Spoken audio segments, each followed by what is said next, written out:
Welcome back. Let's have a little bit of fun today. We're going to go through some of the general bullshit that we had going on throughout the last few days, and then we'll dive into the bigger topics like the Washington Commanders fucking up yet again because they just cannot seem to stay out of the news for bad reasons. They obviously don't know what the fuck they're doing, and as I've said several times before on this very podcast, get Daniel Snyder fucking gone.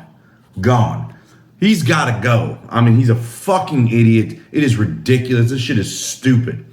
But let's get to the good stuff here. We got Bobby Wagner going to the Rams on a 5-year, $50 million deal up to $65 million. Stays in the division, hurts his former team, and then joins a division rival who just come off of a huge Super Bowl victory.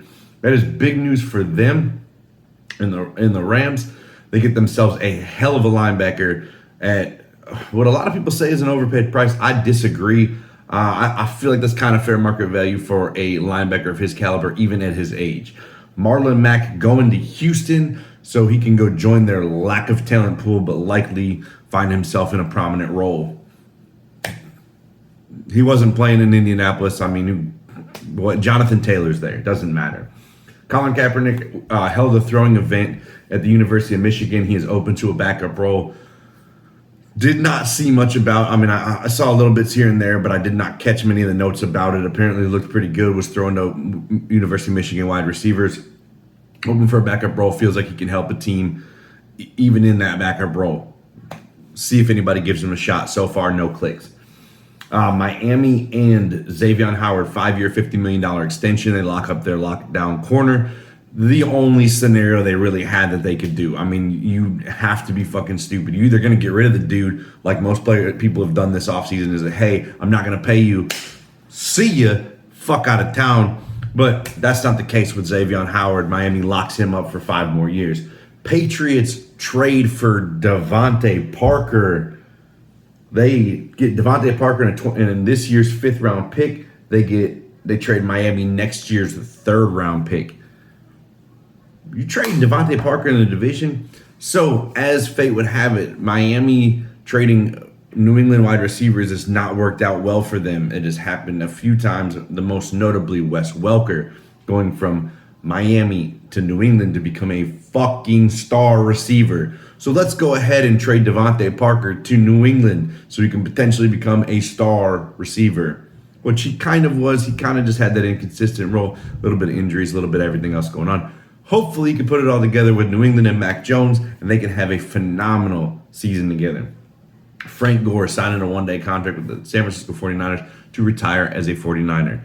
One of the best running backs in NFL history, top 10 in rushing yards in his career. Absolutely phenomenal career. Salute Frank Gore. Just don't box again, buddy. Please don't box again. Belief is that DK can be traded. He went on Twitter and refuted that and said, fuck y'all talking about? Who knows? League execs believe that DK can be had for the right price. Tyler Lockett's also out there. Brandon Cooks is out there. There's so many. AJ Brown's been talked about. He is not being shopped currently. He's like 25 years old. He's been an absolute star receiver. Julio Jones didn't do anything to help or hinder him in any way, shape, or form. When he was on the field, he was damn near unstoppable. If you trade A.J. Brown, you're an idiot. Fair point. All right, Washington. Oh no, that's last. The Washington Commanders and their stupid ass owner Daniel Snyder, that piece of shit. Halftime, fucking at the end of this thing. Cleveland interested in bringing in Brandon Cooks. Duh, they have Deshaun Watson now. Why not bring in his favorite receiver? Had an excellent season, 6 seasons of over 1,000 yards receiving. It would be good. Now that deal does seem unlikely. However, it seems likely that Brandon Cooks can be had for potentially a 2nd round pick is what's being reported. There's a lot of teams looking for a wide receiver. DK Metcalf, Tyler Lockett, Brandon Cooks, all out there. We're going to see. The draft is probably more likely where a lot of these scenarios will take place. Again, Titans not shopping A.J. Brown, looking to sign him to an extension because, duh. If you want to keep your championship window open, A.J. Brown, Derrick Henry, Tannehill, or somebody else makes sense. Pete Carroll blasts the owners over minority hiring, says there's not enough minority coaches in the NFL. Is he really wrong? No, I can't say that he is. I think the minority coaching practices, they're not very good. The Rooney Rule is really just another obstacle to hiring the coach that teams want to hire to begin with. So what happens is they bring the Rooney Rule and says you need to interview a minority coach. They interview the minority coach and then just pick the guy that we're going to pick anyway. But that doesn't change anything. I don't know exactly how to change things. It's going to be very tough. But there's a lot of very talented minority coaches out there that do deserve a shot.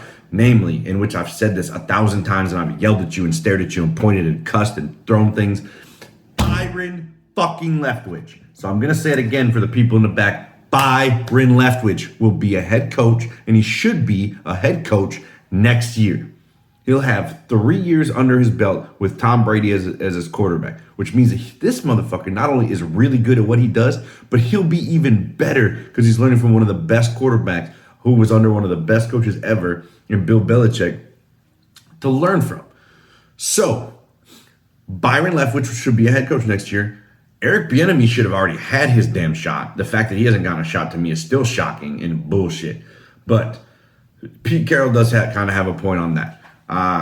There needs to be more done for it. Again, I don't know how to do that. I mean, if you can't spot talent from miles and miles away, but people like to retread coaches, let's just give this guy another shot. I mean, he sucked like Adam Gase. He sucked for like 3 years. Let's go ahead and he's been on like 18 teams. Let's go ahead and give him another shot. Are you fucking stupid? Like I'm not even trying to make jokes here. Like I'm being dead ass serious. How fucking stupid? How many times are you going to retread a guy who just doesn't have it, who just isn't the guy? Why not give it a shot? And the fact that Byron Leftwich is still not the coach of the Jacksonville Jaguars because of he wanted Adrian Wilson and Trent Baalke's bitch ass is still there doesn't make any sense to me. Trent Baalke is a clown. He wore out his welcome in San Francisco, goes to Jacksonville, and just fucking shreds that franchise. But he's got Shad Khan under some kind of mystical spell where he's like, oh my God, like I'm just the greatest GM in history. Motherfucker, no, you're not. You're terrible. And you're a piece of shit. And you fucking cost Byron Leftwich. Adrian Wilson should be there too. That dude was a badass motherfucking safety too. He was a beast. And he's director of player personnel. You know what that means? That means him and the players connect. You know what Trent Baalke does? Piss people off, signs their big fat ass contracts and fucking brings them into town so they can suck. Because you don't know what the fuck he's doing. Man, I get off on that rant every damn time because he's a fucking idiot. I hate Trent Baalke. Terrible. Terrible. Anyway. All right, so two big things, and they're both relating to this jersey I'm wearing today. We got the Reggie Bush Super Bowl championship jersey on today because the New Orleans Saints went out and did some crazy things yesterday, and that is traded their number 18 overall pick. They received pick 16 and pick 19 in the first round this year. The Eagles had 3 picks in the first round. They now have 2. They traded away 2 of their first round picks, got number 18 back. And they also got so the Saints get pick 16, picks 19. So they got 2 in the first round now. Pick 194 in the 6th round. They traded away pick 18, pick 101 in the 3rd, pick 237 in the 7th, next year's 1st, and the year after that 2nd. I don't know what the plan is for the Saints. I don't know what they're thinking. They feel like Jameis might be the guy, so I understand that they got Jameis. If they're going for a quarterback, this is probably not a good draft to do that. I probably would have held on to my 2023 first-round pick and gone and got a quarterback next year if you feel like Jameis can hold down the fort for this year. You lost your stud left tackle. You have a very good offensive line, but you lost your stud left tackle. Your running back is potentially going to get suspended for some length of time for beating the shit out of somebody in Vegas during the Pro Bowl. Michael Thomas didn't play at all last year. Your other 2 receivers did not show themselves to be extremely reliable. They're good in spurts. Potentially they get much better, and having Michael Thomas on the field will certainly help that fact. Your tight end is okay. Your defense is pretty good. You did lose Marcus Williams. Malcolm Jenkins, brought back PJ Williams. So, but you sign Marcus May. So there's options there. I get that. But what's the plan? So now you have 2 first rounders, pick 16, pick 19. Where are you going with this? You're going offensive tackle. Is there a guy that you need to get? I'm in a lot of Packers groups, and man, let me just talk about the ignorance of some people sometimes and the stupidity. I'm not trying to be stupid, and I'm not trying to be rude to people that are in my groups. But for the love of God, they're like, oh, see, great. The Saints now have picks in front of the Packers, and now the Packers can't get a wide receiver because the Saints are going to take them. The Packers are already behind the Saints. Both picks are behind the Saints. So whatever fucking receiver the Saints want, if they're drafting a receiver, which I'm not believing that they are, what are you even talking about? How stupid are you? Because the Saints were always ahead of Green Bay in the draft picks anyway, so it doesn't matter. Now they just have 2 picks in front of it. Maybe they do take a receiver. Maybe they're going to package the shit together and go get Jimmy G. I don't know. Maybe they're going to package the shit together and go get Baker Mayfield. I don't know. But what the fuck is wrong with you people sometimes? Use your brain. Know that pick 18 is ahead of pick 22 and pick 28. You know math. Those numbers don't make sense. Shit. Anyway, Saints got a plan. Interested to see what that's going to be. Offensive tackle, safeties, DBs, quarterback. I mean, I shouldn't go tight end. Maybe wide receiver. I mean, wide receiver makes sense. Don't get me wrong. I think my wide receiver make a lot of sense because, unless they're trying to get rid of Michael Thomas, they restructured his deal. They're going to keep him for this year for sure. But maybe next year they're looking to move on from him or whatever. Highly possible. So that happens.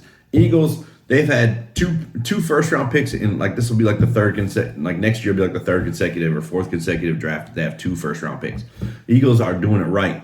But are they hitting on these players? Jalen Reagor? No, not always. So that's the risk you take with trading picks. I mean, granted, this was a pick for pick swap, so I mean, you didn't lose much. You might still get the player you want 2 picks later, but you did give up the pick right after that too. So I mean, I don't know. We'll see. Whatever. Everybody's had a plan. They have their quarterback, so that doesn't matter. All right, so let's get to the real bullshit here. The Washington Commanders are so full of shit. They're so fucking stupid.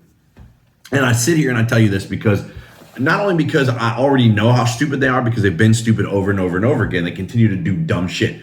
Daniel Snyder is a wily piece of shit. He does not need to be an owner.